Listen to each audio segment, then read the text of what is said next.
Honorable okudzeto-ablakwah says he is not slowing down anytime soon.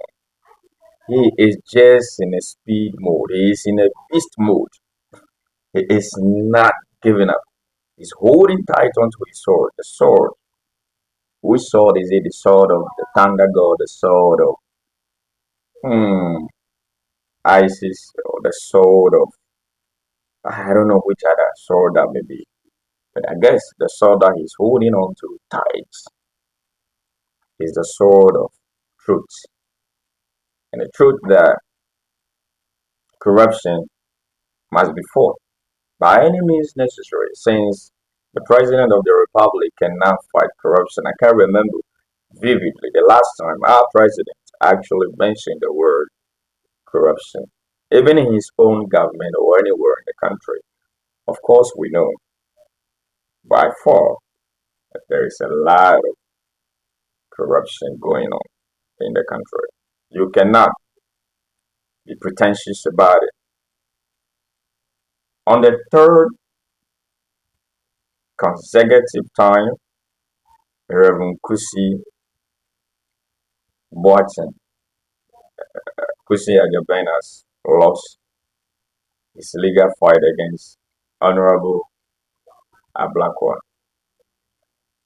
I'll join his Ghana Web actually as this report. The member of parliament for Northton Samuel Okudzeto-Ablakwah was not so enthused despite winning the appeal to overturn the High Court decision that threw out the contempt suit filed against him by the Secretary to the Board of Trustees of the National Cathedral of Ghana, Rev. Kusi Boateng. And all this has been going on for thousands of days.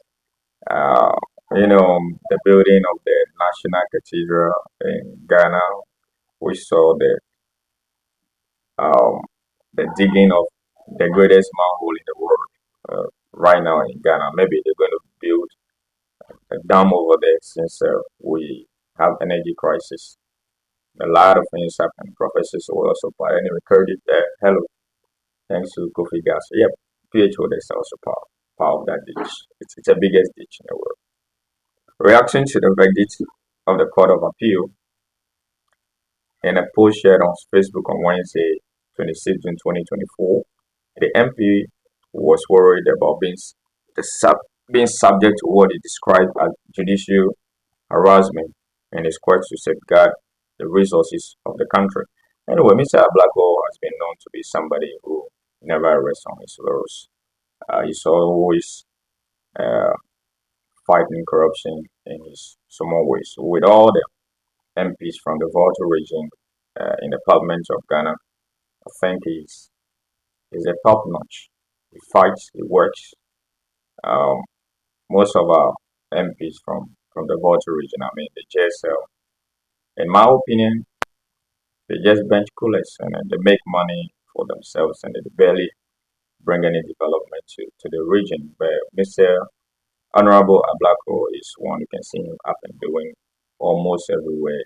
Any day you see him working. So he never rests. He's always fighting against corruption. He indicated that the judicial harassment was taking a toll on his parliamentary duties to protect the public purse and the state assets as well as deepen Ghana's democracy.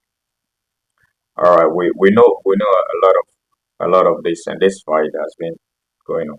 Yeah, uh, I don't know why he doesn't come down a little bit on that because there are forces working against him too as a member of parliament. You might think that he being there might be able to okay over fraud. I mean, it has been a old tradition of people looting state resources and nothing happens to them. I might just want to let this one be for all the obvious reasons, but then he knows himself, he knows what he's doing. And I just wonder what he said.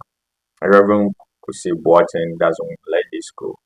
Right? We know that when they started, the background of this case was when Mr.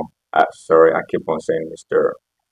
Honorable Okudzeto-Ablakwah was able to, you know, uh, track certain documents in which there were two personalities, Reverend Kusi Boateng and another person uh, who was Kobena Edu Jemfi.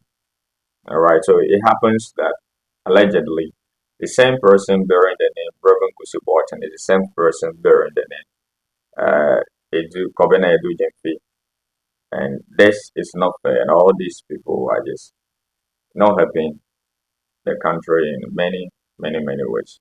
So he thought that no, I have to fight this out because it's not the best. It should not be happening, especially when state resources are entrusted to these people. So he decided to fight him out, having intercepted many of these documents, which he still holds.